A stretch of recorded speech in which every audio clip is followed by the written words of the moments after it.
host of Cooking Juices, coming to you live from Manhattan, heart of New York City, Rockefeller Center, Newsstand Studio. Happy 2024. Happy New Year. Oh, yeah. Joined as usual with John. How you doing? Doing great, thanks. Happy New Year. Yeah? Yeah. Yeah. Joe Hazen rocking the panels. What's up? Hey, everybody. Yeah. Over in California, we got Nastasia the Hammer Lopez and Jackie Molecules. How you doing? I'm good. I'm in D.C., actually. Oh, freaking D.C. How's it going over there? Well, actually, it's probably nice in D.C. this time of year. This is like the best time of year to be in D.C., no? No, it's cold compared to L.A. I mean, and I'm sick, so that's not fun. That's but not fun. otherwise I'm How fine. cold is cold? Yeah. I mean, 45, 40. Yeah. All right. I mean, For me, whatever. yeah. Okay. All right, L.A., man. All right, Randy Newman. And in the upper left, we got Quinn. How you doing? Hey, I'm doing good. Good. So this is the first show of the new year, first show since all the holiday festivities. Any good food or other related stories from the past couple of weeks? Anything? What do you guys cook? I got some stuff, but I'll go at the end. Well, Okay. wait, now you said you got stuff, so we're all sitting around waiting, and then they can think of what they want to say. Right. Okay, again, we did, Christmas was fun. We were going to have like a big dinner, but it got scaled down because people were sick, but it was probably better in the end. We did a Japanese A5 Wagyu steak. We fried that off. Which and then had cut? some other trims. It was I think it was strip loin. Good. No. Good. That's the only kind of beef where I prefer the strip to the rib. Like the A5 Wagyu strip, sick. In side-by-sides that I've done with various different people's iterations of it. But yeah, nice. How was it? Yeah, it's really good. Yeah. Well, again, some people in my family don't prefer it, but again, we seared off some Hold on a second. little Don't prefer it to what? steaks. Don't prefer it to what? To vegetables? Okay, don't prefer. Well, no, they don't prefer the beef so fatty compared to like a more moderately marbled beef. Yeah. Well, what is it that they don't like about it? Like, what is it that they prefer about the other? Because I could see that, right? Do they like the more kind of? Well, first of all, I think a lot depends on how you cook it. What was your protocol? You said fry, but was it pre? We just again, we had like naturally shaped New York strip shapes, but we trimmed it up into like nice little squares because we had use for the trim as well. So we just seared it off hard at the bottom of a wok and then fried off all the extra bits, and then we made fried rice in the wok. Oh, is that why you used a wok? Why not okay. I'm praying you have a flat bottom wok. Yes. Okay. So at least the meat was against something flat and not something against curved. The pieces we trimmed fit perfectly at the bottom of the flat bottom. Yeah, so the point is that you weren't trying to cook the meat on a curved surface. You don't hate God that much. No. Okay. Yeah. And so then you're just flat. So wait, so you're doing it basically like Cesare Casella style, black and blue? You have not met a chef who likes burnt outside, raw inside like the Chef Cesare. They were relatively thin steak. You sear them pretty hard on both sides. I would say they were definitely like rare in the middle, not blue. How thick were they? I'm terrible at judging these things, but definitely That's why they make rulers, Quinn. That's why they make rulers. Yeah. What do you think? How thick? An inch or a little less. Yeah. A lot of people like the A5 stuff thinner, A, because it's richer, and B, because it's so damned expensive, and they'd rather have like a big old... You know who had a ridiculous A5 was Wegmans. It looks really good. It was banana lamb ding dong, but it was also $120 for a steak. Yeah. And I was like, you know what? No, I'm going to buy your frozen king crab legs instead.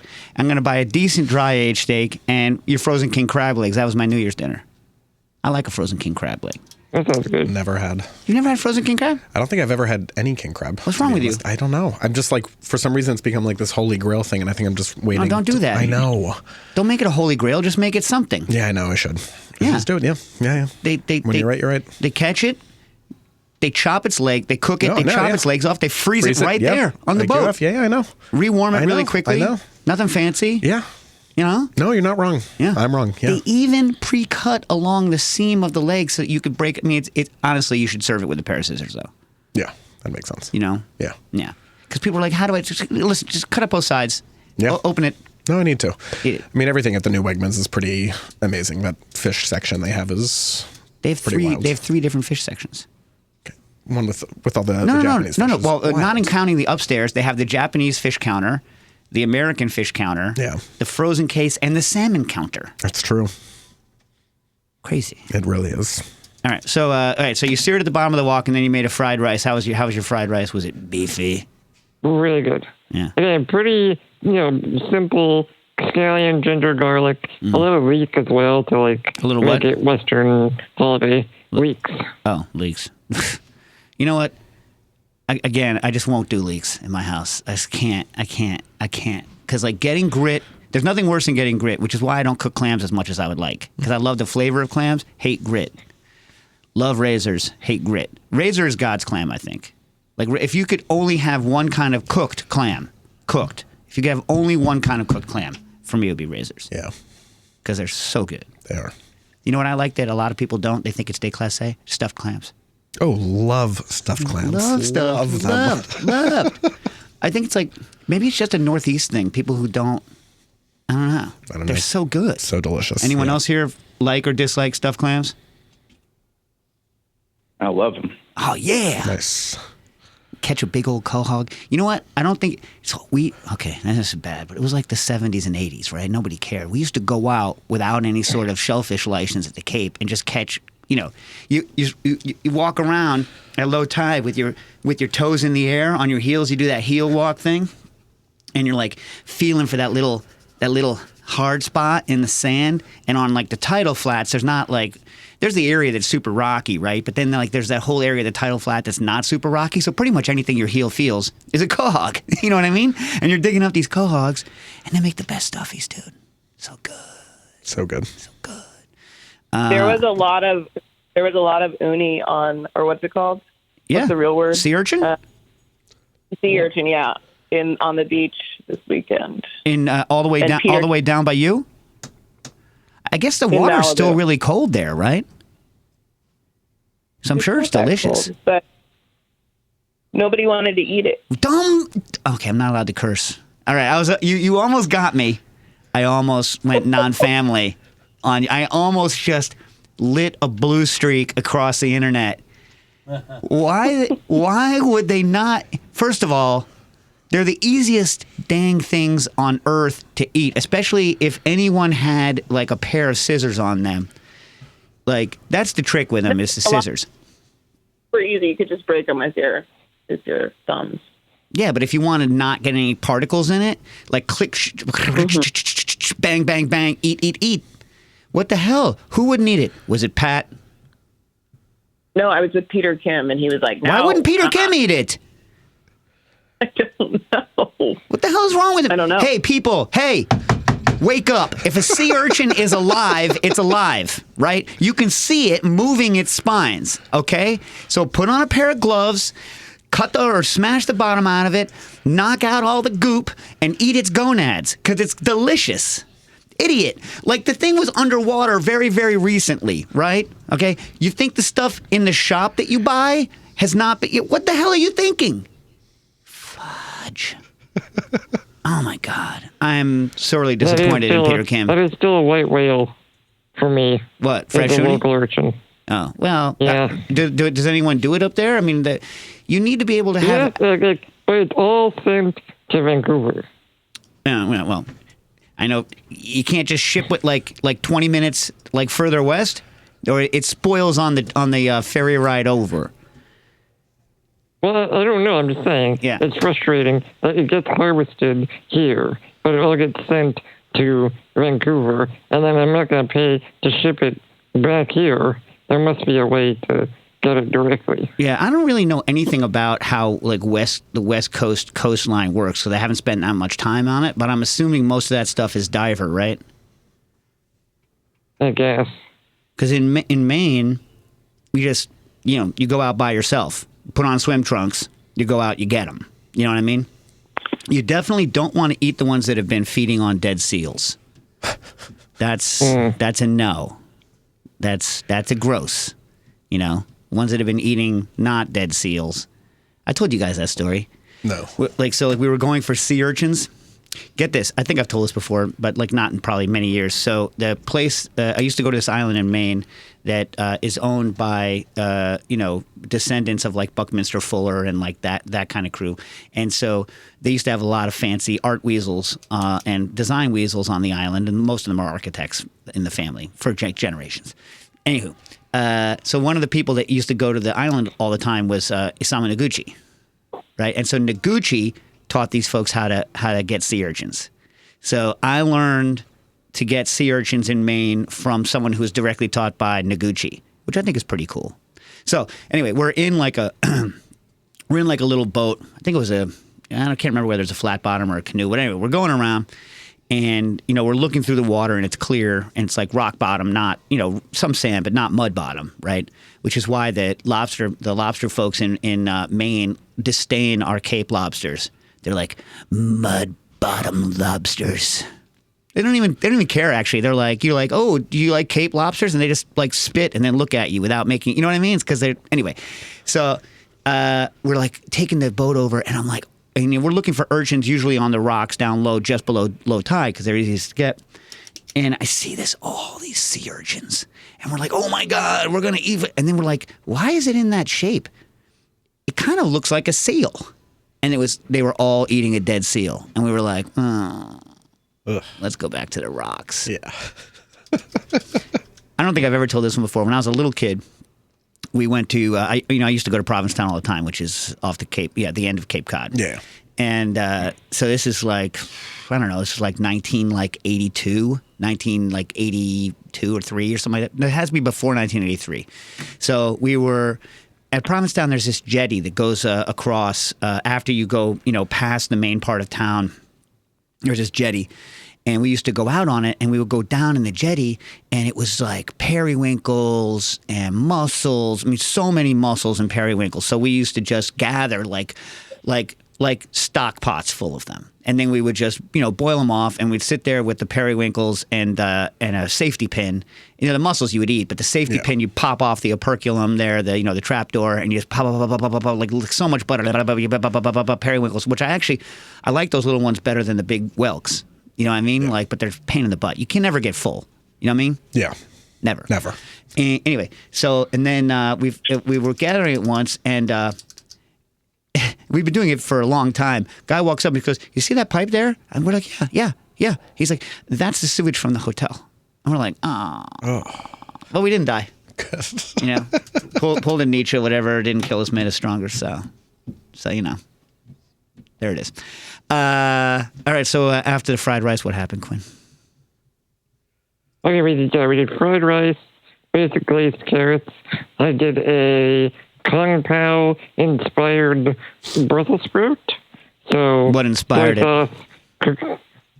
The sauce. Okay. So keep going. So soy sauce, cooking wine, dark vinegar, little sugar, Szechuan peppercorn. And then instead of fried peanuts, we had local hazelnuts that we fried off. So how much did you par cook the Brussels sprouts before you did the toss off and all the stuff so that it didn't burn? They were small. I think we maybe just split them and stir fry them. From raw? Yeah. Okay. I don't know. Again, You're taking your life in your hands there. You know what I mean? It's like, because the thing is, we're dealing with a domestic stove, so we're not like blasting them on a jet engine. Okay. Yeah, I'm just thinking about it because every time whenever you go soy sauce and you try to cook veg 100% from a soy sauce thing, if it's not going full wet, as soon as it goes too much, it's too damn much. You know what I mean? Yeah, but we just finished with the sauce. We just stir fried the Brussels sprouts, throw in the hazelnuts, peppercorn oil. We made a little batch of the peppercorn oil, and then we Szechuan peppercorn or peppercorn?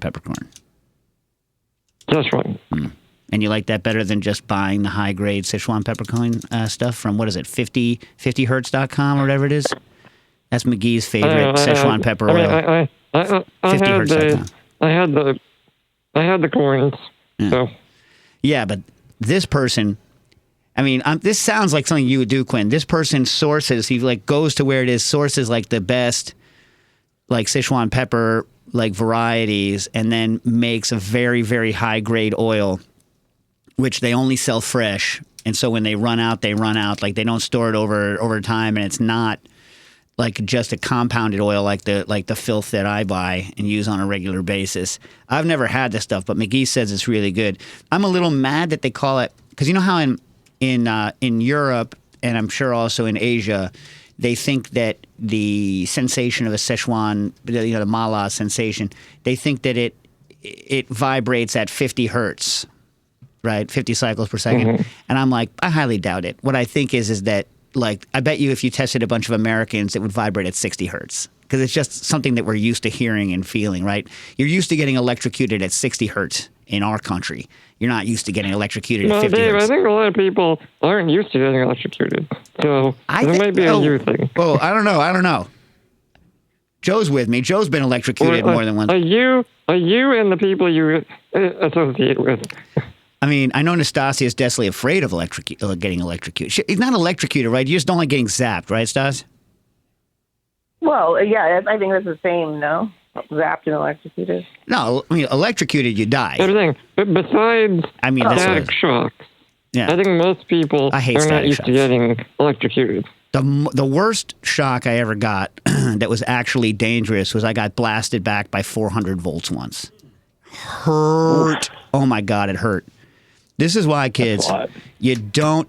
So when I was a kid, I used to collect old oscilloscopes, and my dad only... So I was like reaching into the back of an old oscilloscope, and there's really high voltages in the back of... Like, that's why you don't break apart microwaves, you don't break apart old television sets, because there's high voltage in there. A lot of vacuum tubes. Yeah.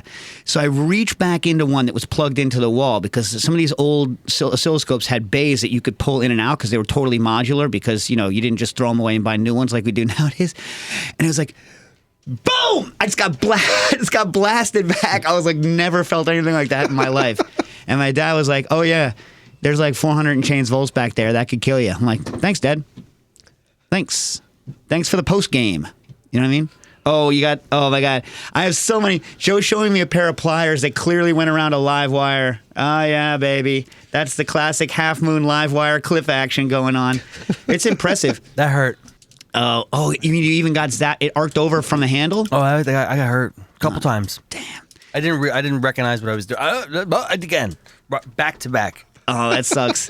That sucks. Usually, like stuff like that, when you get blasted, you're good for at least 2 years.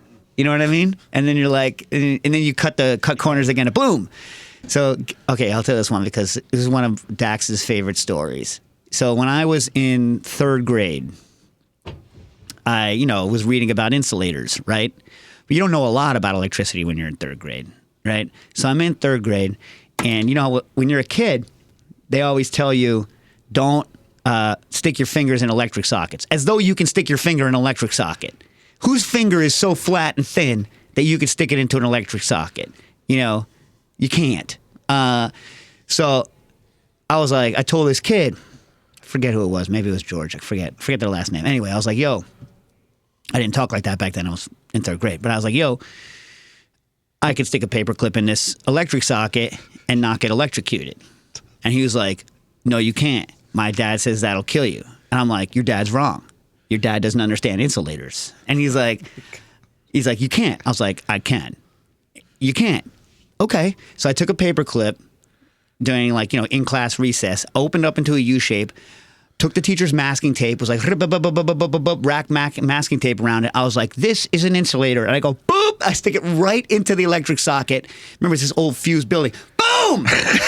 You know what I mean? The entire floor went out.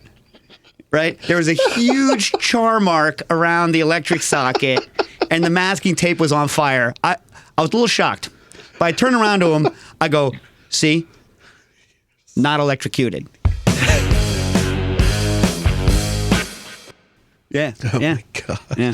Anyway, so when you know a little bit, that's the problem. You know what I mean?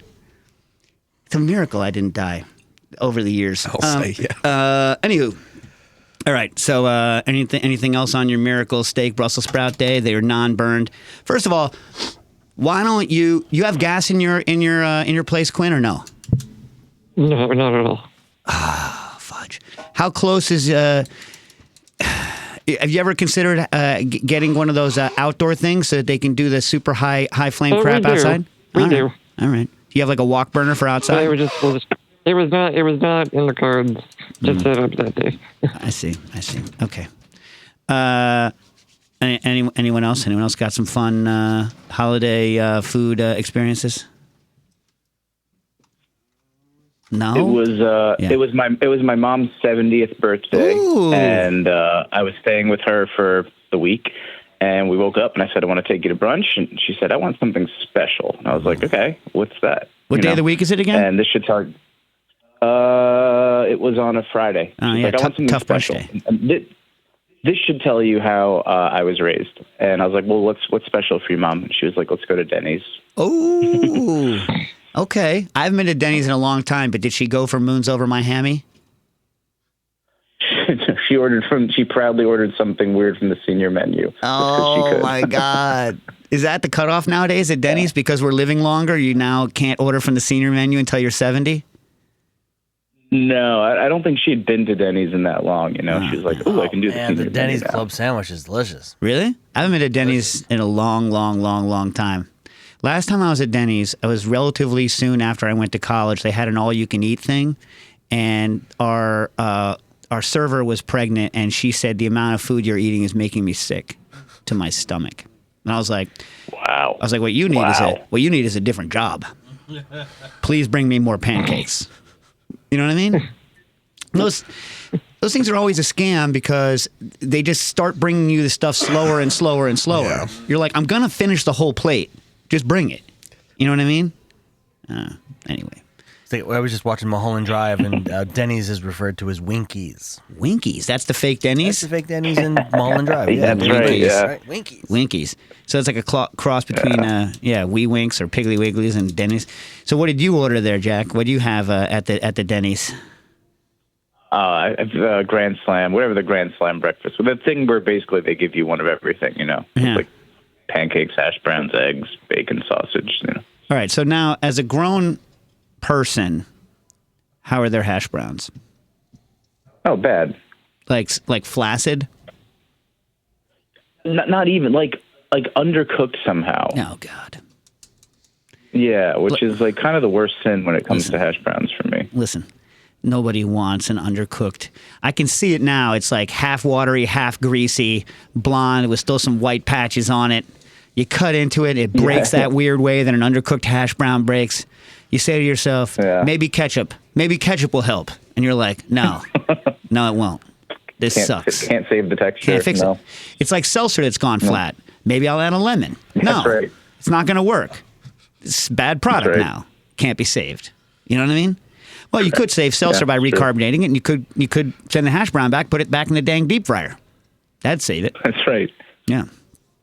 Anyway, what about you, Stas? You got anything? Any holiday cheer? My parents make tamales, as they do. Ooh. Now, I've asked you this before, but I can never remember what your family's masa to filling ratio is like. Oh, they put a ton of filling in, so that's why they're really good. So you must It's really, really good. hate tamales you get out. Oh, yeah. I think it's a scam. Yeah. Because I think there's a lot of people, right, who are like, no, it's just a little finger of filling, and then the rest of the flavor is the sauce on the masa. They don't talk like that. I'm sure nobody talks like that. But for you grew up the opposite. You grew up with like mega fill. I think I would like that. Yeah. I don't think I've ever had a mega fill tamale. I'll send you some. My parents made like 300, so we have a bunch frozen. And are they are like a pork, beef mix? What do you guys do? pork and beef, and then green chili pork. Ooh, green chili pork. Like green chili, like hatch style, like New Mexico chili, or like some sort of California thing that I don't understand? Like a California thing. That sounds good. I'm pro. I'm pro. So then what do you do? Like for your, do you get them to freeze them down and mail them to you frozen and they thaw on the flight over and then you can just throw them in the steamer and get going? And you have 2 fried eggs with them. Oh, that sounds real good. Do you serve any sauces with the fried eggs? Or do you just make them runny so that they bleed over it? Runny and then Cholula. Ah, this sounds good. This sounds delicious. Now, does the whatever sauce or whatever stuff in the filling is spiced, does it bleed out and color the masa, or is the masa still straight masa colored when it comes out? It's straight, still masa. And do you use like traditional like corn husk situation? Or what are they wrapped in? Yes, corn husk, and then my mom puts a bow around the ones that are like different. Different meaning to worse. Differentiate between pork and beef. Okay, because I know people who are like, I put the bow around the one I made for you because you can't eat the ones that we like. So it's not like that. No, it's not bow means bad. All right. No. I like it because you don't know. You know what my grandma used to do? My grandma, whenever she would always buy chocolates, filled chocolates. I don't think filled chocolates are so weird. This is why I have a weird relationship with filled chocolates, right? And she didn't have a secret decoder ring like your mom does for her tamales. So what she would do, my grandma, who was also San Bernardino, to give you an idea. So imagine this is San Bernardino in the early 70s. She would pick up every single chocolate, stick her finger through the bottom of the chocolate to see what the filling is, put it right back in the container. That's criminal. Yeah. So That's criminal. So it looks, you're like, oh, Grandma, you didn't touch the chocolates. And then you pull one up and you're going to eat it. You're like, ah. And that was in the early 70s. All the filled chocolates were like weird, like greens and oranges and. That reminds me of my sister. She used to do that with the. Do you remember after 8 mints? Oh hell yeah! Those thin mints. She'd bite the bottom, suck out the mint, then put it back into its little sleeve, and then when any person would pull up a little, after 8 mint tab, had a half-eaten. That's effed. It was weird. Psychopath. You still talk to your sister? Yeah. She used to like crush the bread in the bread aisle at the grocery store. What? She had the best time. Just go and squish everything into her palm. It was pretty amazing. What? Oh my God! Every loaf demolished. Wait. This is when she was old enough to know better, or this is when she's in a stroller? She would know better. No, it was out of the stroller. We were like either in and out of the grocery cart itself, or just man. That's what happens when your mother raises you without sugar in the house. Yeah. Oh man. Yeah. Hey, I can't remember when we used to do it. Whether you were with me at the time, because it was back when we used to do stuff in the amphitheater. But we used to smash bread in the vacuum machine all the time. So yeah, I remember that. Yeah, so like we would do it for the students, right, to show them that pressure in a vacuum and how certain things get crushed, like vegetables. So like people would if you make like a ratatouille mixture, but you don't cook it, right? You put it in the vacuum machine, and everything gets smashed. You know what I mean? Because it's all porous.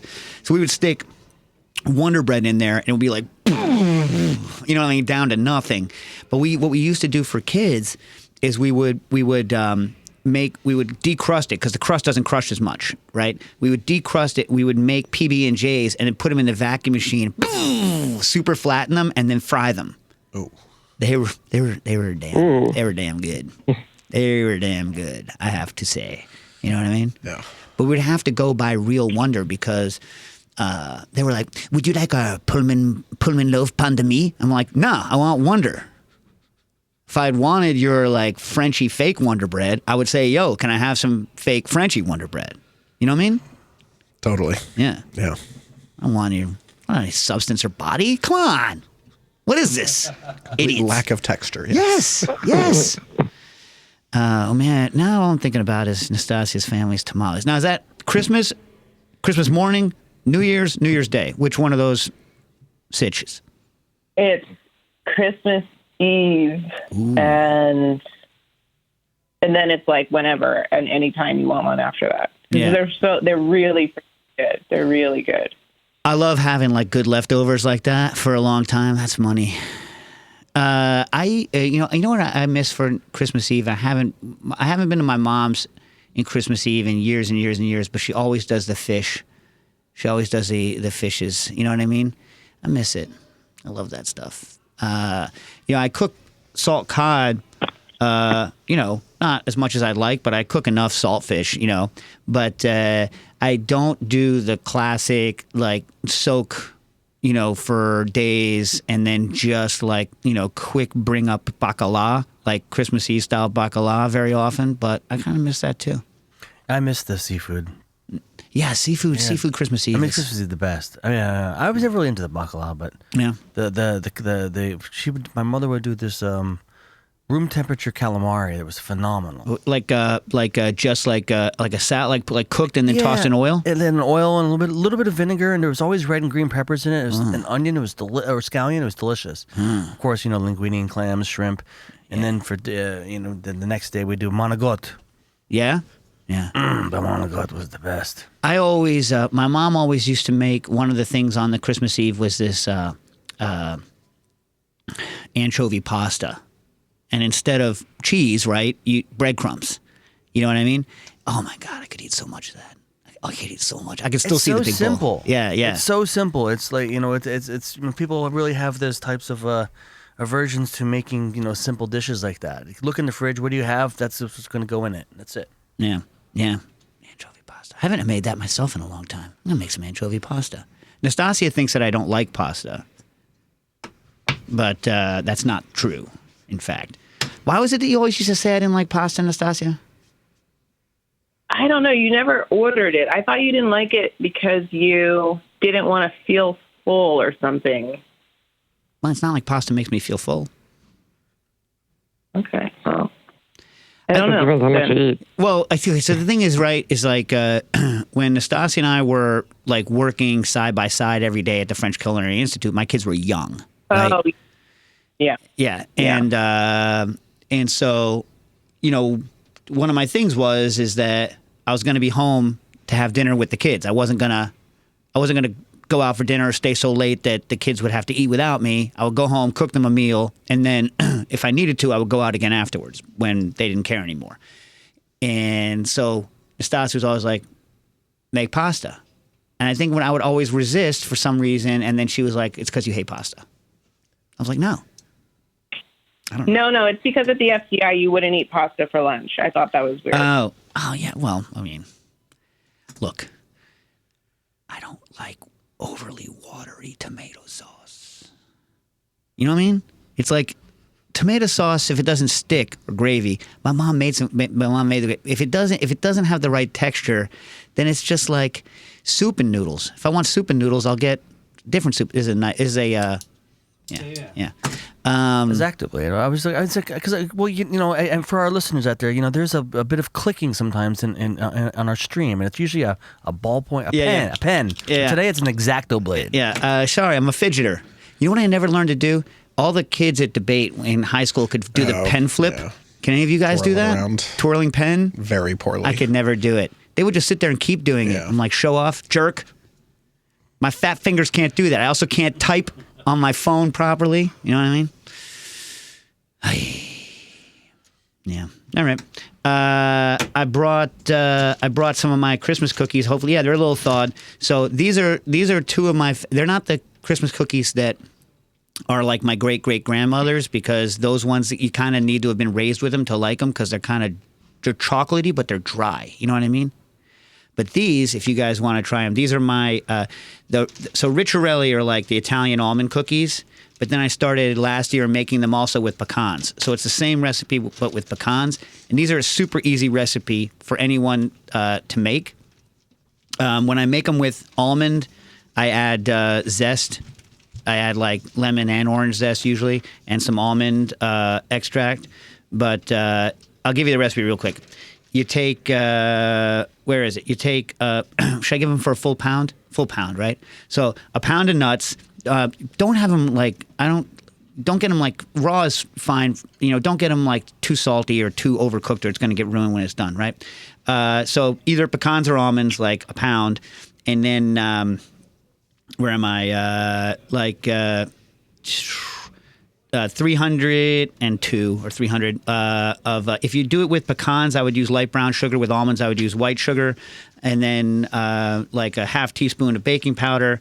And like 5.5 grams of salt, and you just throw all that stuff into your food processor, your Cuisinart, and hit it, pulse it. You want to grind it really fine, but not so fine that it turns to a paste. So let it rest every once in a while if it starts to heat up, and just neat until it's real fine, and then just crack in like 4 egg whites, meat, processes it. Remember, you can add some zest if you like for flavor, some almond extract if it's almonds. I don't add any of that to stuff to pecans, maybe some more zest. Then the trick is now rest it in your fridge for like however long you want, couple hours, overnight, whatever. You're letting it all kind of hydrate and steep together. Then take a doser, like a 25 or 22 mil doser, which is I think like a number 36 or something like this, and just go scoop into powdered sugar. Scoop, scoop, scoop, scoop. Drop the balls into powdered sugar. Roll them around. Put them on a tray. Flatten them. Right? Let them sit for like an hour, 2 hours, whatever, to dry out the outside so you get the nice outside of it. Push them together a little bit to try to enhance the cracking on the outside, like you see. Throw them in the oven at like 350 or something like this, 325 for like 15 minutes. Keep them blonde. Let them come out, and they're good, right? Did you have a pecan or an almond, Joe? What was the sugar amount again? Like 302, 300. Like light brown or white, depending. Did you have an almond or a pecan? I believe mine was pecan. Do you like pecans, I hope? Love pecans. Yeah, pecan is a good move, man. That's America.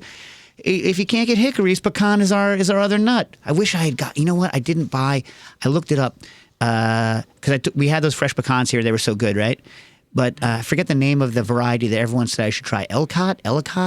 But I forgot to order some. Speaking of ordering, what have you found on the internet for us, John? Tarragon mustard. Yeah, well, now say it like 20 times, because you can't spell. It's unspellable. What do you mean? It's an unspellable word. Tarragon Verlan mustard. So Okay. Tarragon, Tierntyn. Can't be spelled. All right. Yeah, we found Verlan, V-E-R. Listen, there's another one. Ferdinand. Yeah. No. Discontent from back in the days split off. You got to stick with the original. Yeah, Joe Rosenthal was the one who showed me this site, foodbelgium.com, and you can get little jars of it there. But it's $40 shipping. Well, get this, though. So I look up one. John's like, hey, you could order this mustard. I'm like, great. So I sign up online, and I'm like, okay, I'm going to get one jar. €6 or whatever it is. Great. What's the shipping? €40. No, thanks.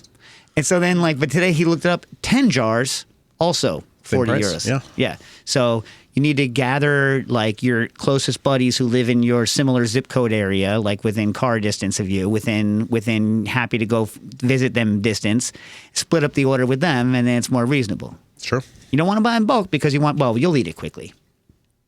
Definitely, You'll eat it quickly. Keep it in the fridge. Mm-hmm. And I saw the way they packed it. She packs it like she does at the store. So she can't, for whatever reason, find a glass jar with a non-metal lid, which makes sense, right? So she puts like plastic film over the jar and then screws the metal down, because the woman who runs this store, now she's like the what's it called? She's the standard bearer for a mustard that's been in constant production in the exact same facility since 1790, or 80, or whatever it is. Yep. She doesn't ever let metal touch her mustard. When she sells it to you, if you're an American, she looks you dead in the eye and says, "Don't use metal spoons with my mustard." And you're like, okay. I don't really think it makes a difference. Yeah, probably. No. I mean, no, I've used metal spoons and knives to get that stuff out. Yeah. Don't tell her. No, never. She'll never sell to you again. Exactly. Anyway. Yeah. So there's that. Okay.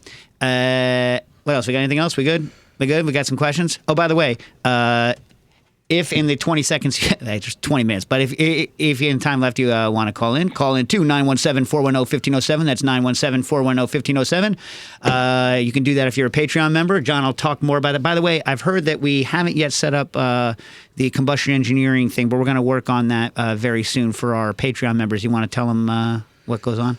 Patreon.com/cooking issues. It's going to be a good year. We're going to get a lot of awesome guests lined up. You get a bunch of perks with the Patreon membership, access to the Discord, access to discounts with people that we have on the show, most awesomely Kitchen Arts and Letters, prioritize questions getting answered, just a whole bunch of great things. So a bunch of different levels that you can sign up, patreon.com/cooking issues. And also, if you haven't yet, give this podcast a good 5-star rating wherever you listen to your podcast from. Yeah. Even if you hate us, give us 5 stars. Yeah, please. Yeah. So listen. And the Discord is a great place to organize mustard group buys. That's it. Well, remember, you got to do it by location because then otherwise you got to transship. Nobody wants to transship. Also, like if you're worried about Discord because you've heard what a rancid, terrible place it is, our corner of Discord is not like that. Like our Discord people are friendly to each other. It's rancid in our way. Well, it's not rancid. The people are helpful to each other. We're not mean to each other. I'm joking. Yeah, but they don't know that. They're not on the Discord yet. Anyway, we're a supportive community, at least to other people. Does anyone have a Marmite hookup? Can't you just buy it? Yeah, I'm looking for a particular one. Like there's a Yellow Brick Road, Elton John. My wife is dying for it. I don't know why. What? Yeah. Do you hear that, people? Anyone that can hear this, if you have... If anyone has as an in with the Elton John Foundation with Marmite, there's supposedly this Yellow Brick Road Marmite that my wife is dying for. And what's the difference between this and your There's standard? no difference. It's just a limited edition. It might be a collector's item thing. I'm not sure. So it's not like Lay's potato chips where there's a million different flavors. I just had the cumin lamb kebab Lay's potato chips. Whoa! Good. You just reminded me. I just had excuse me, I don't know if it's Mexican street corn dusted almonds. How were they? Delicious. Yeah? Unbelievable. Huh. Just the perfect amount of lime and everything. I mean, it was really. I was pretty amazed. Do you know what I've never had? Why don't they do a street corn nut? That would be good, a street corn nut. Would be good. Or Doritos. Yeah. Have you had the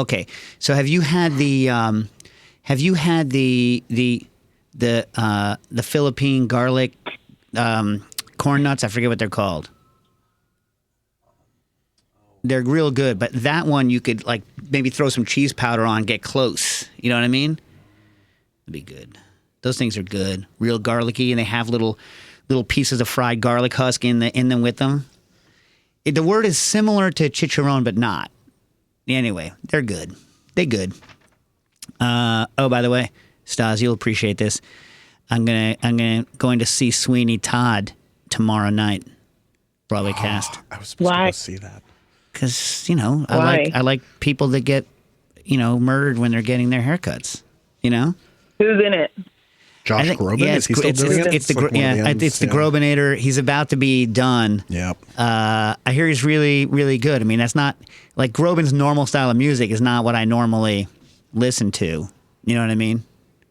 Nastasia and I, we're more Boobles. We're more Mikey Boobles. Not really. But like, remember when we had our place on Elder Street?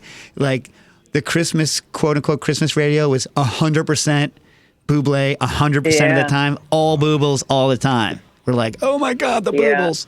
But like, so I kind of grouped, even though they're not the same. But I hear he's really good. I hear Groban's really good. I don't know who's playing Angela Lansbury, but I wish we had some sort of way to get them to include in the playbill a meat pie recipe. It'd be amazing. Would be neat. Yeah. Stas, you've seen that show before, right? I mean, like on TV or whatever. The movie, yeah. Yeah, great, right? I mean, the lines in that thing. Yeah. I mean, we remind each other of the characters, right? I mean, mainly Sweeney Todd, Anyway. the what's it called? Well, he serves a dark and avengeful God. He never forgot and he never forgave. Yeah. Yeah. Yep. Yeah, none of their souls, may have been saved. They went to their maker impeccably shaved. Yeah, by Sweeney Todd, Demon Barber, Fleet Street. Dave, my mom's at the Dave, my mom's at the post office now sending you tamales. Oh my God. I love it. I love it. I love it. Hopefully not with some tomato plants, because that would ruin it. Nastasia's mom would send tomato plants to her, but like loose. Yep. In wet newspaper, yeah. Yeah, so it would just like, she would open it and it's just like newspaper and potting soil and like bits of green. Pretty much, right, Stas? Yeah, and it infected the entire community garden. Yeah, so there was that Russian lady next to you, right? She's like, "Where did all these mites come from?" And you're like, "Don't know." Eats me. Yeah. Don't know. Oh, look, we're being fishbowled by an actual cute person, little girl. All right, Sargon writes in, "Hey Sargon, how do I make my drinks taste bready? Think muffin, bready bread." The easiest way to do that is to soak your booze. Soak your muffin in booze, right? Mm-hmm. So just break your muffin up into little pieces. Buy yourself, in the best of scenarios, get yourself a 2-ton, 4-ton press, right? Barring that, buy an 80 micron filter bag, like a nut milk bag. And soak your stuff for like however long you want. A couple hours is usually sufficient, but do it overnight, right? And then put it in the nut milk bag and squeeze the ever-loving life out of it to get all of the product back out. The problem with muffins or any bread that contains a lot of fat is after you squeeze it out, you have to give it time to settle.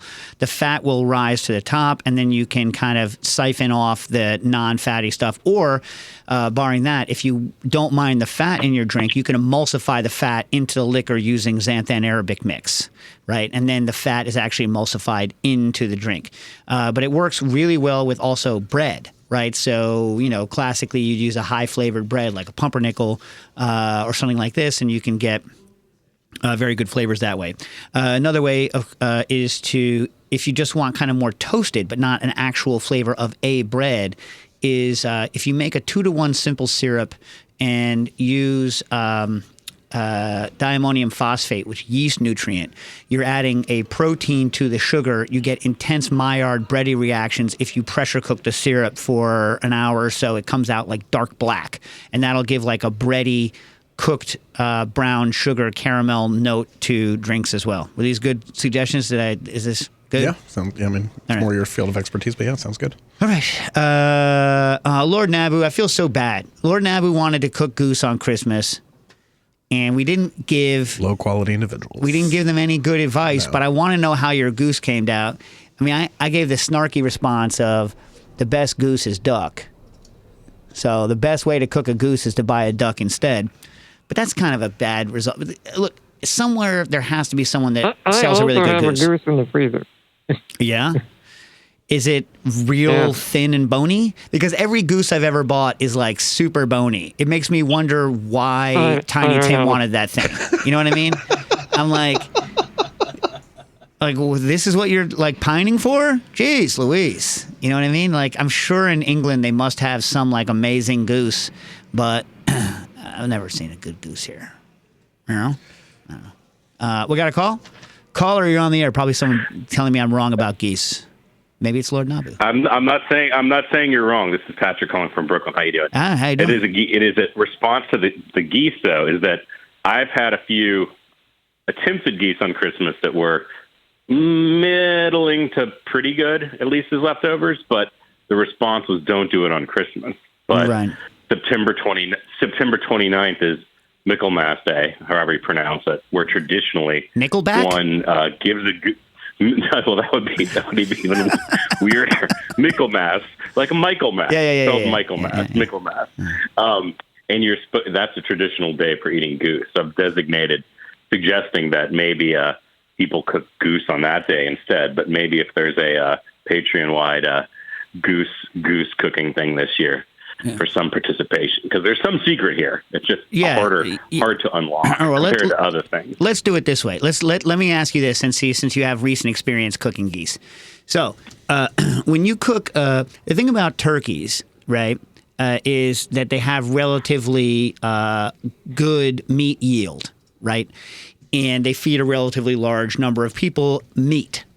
Ducks, really a duck is a two-person situation. You can't really feed more than 2 people off a duck if they actually want meat. If they want like a tiny bit of meat and you're going to feed them a bunch of other stuff, then of course you can feed more depending on how it's served. But a goose, I'm not sure of its size, but its meat to bone ratio is worse even than duck, right? So on a per weight basis, how many people are you feeding with a goose? This is, I would say, like a decent sized goose, which I can't remember the weight, but it's sort of a standard goose, probably 4 people.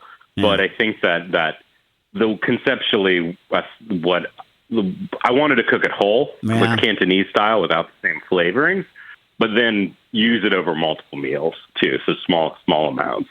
There's something there. I mean, it seems Hong Kong has great goose, which I've never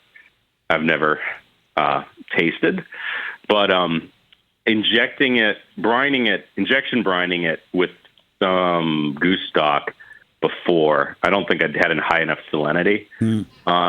The time I did it, that improved it a lot. Well, okay, so let me ask you this. Were you trying to get, did you find some way to get leg, thigh, and breast all working together? Or did you aim at breast or aim at thigh? I was aiming at thigh because the thigh at breast, where breast is good, is bad. And I think that I think Daniel Gritzer has something saying that, well-cooked duck is also, well-done duck is also good. I don't know if well-done goose is also good.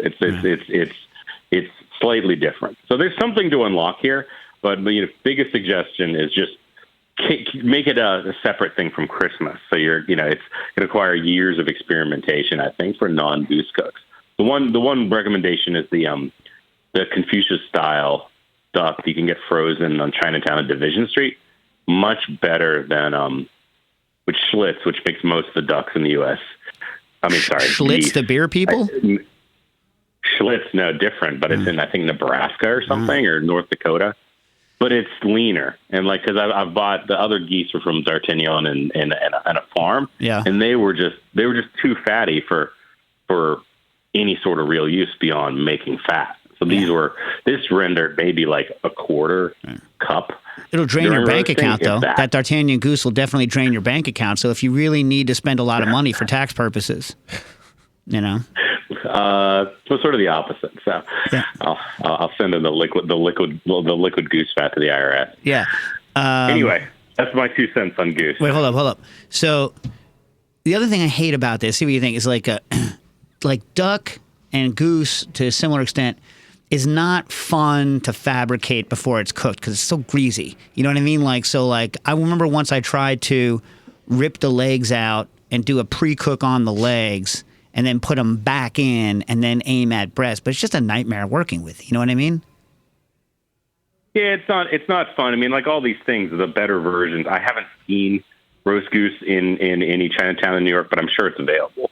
I feel like duck, honestly, if you're going with the whole thing, it's probably better just to buy a duck, from a Cantonese duck. And that those flavors fit most cuisine, honestly. It doesn't taste off if you're serving it in the context of, quote unquote, Western meal. Right. And American palates are not tuned to like tough meat, right? So if you get like a goose that might have good flavor but is tough, it's just very hard for us to enjoy it, right? Whereas the ducks, even in Chinatown that you get in this country, are relatively tender compared to, ducks that you would get elsewhere. They're just tender as hell because we can't, as a culture, somehow wrap our minds around anything other than meat that's easy to chew. You know what I mean? It's weird. I mean, I'm not saying I'm immune to it because I'm not immune to it, because it's the way I was raised. But it is an interesting problem. Whereas every goose I've had is and you're stringy. usually eating the roast ones, anything roast in the Chinese context with some bone on it too. Right. So I feel like dealing with the bone is almost a distraction, any texture to the meat because you're dealing with the whole piece on the bone, even when it's sliced. I feel like that's part of it. I don't really know. I don't have enough, experience beyond eating in Chinatown. If I did China. that style of cooking where I just took a cleaver and made perfect cuts of meat with the bones in the thigh and leg area, I would get run out of my house. You know what I mean? I would say that buying any of the whole roast birds for any holiday thing in Chinatown I did it. I got a turkey in addition to the regular turkey for Thanksgiving, and it was a very nice supplemental turkey, just to have that Cantonese style one next to your American turkey. I like that term, supplemental turkey. Stas, we got to use that somehow. You got to have supplemental one. turkey. Where do you think the leftovers are coming from? So. Well, that's why I have to go buy turkeys whenever I come home from Thanksgiving, because although my mom gave me a bunch of leftovers this year, so I can't talk smack like I normally do. But anyway, all right. Well, thanks for your goose knowledge. This is what I like. People call in with some information that's useful. Anyway, appreciate it. From a balloon knot. I hate tying knots in balloons. I hate them. It's the worst. Oh my God! Especially it's like a birthday party. You're doing one after the thing after the thing after the thing, and then you get that weird red mark around your fingertip. Yeah.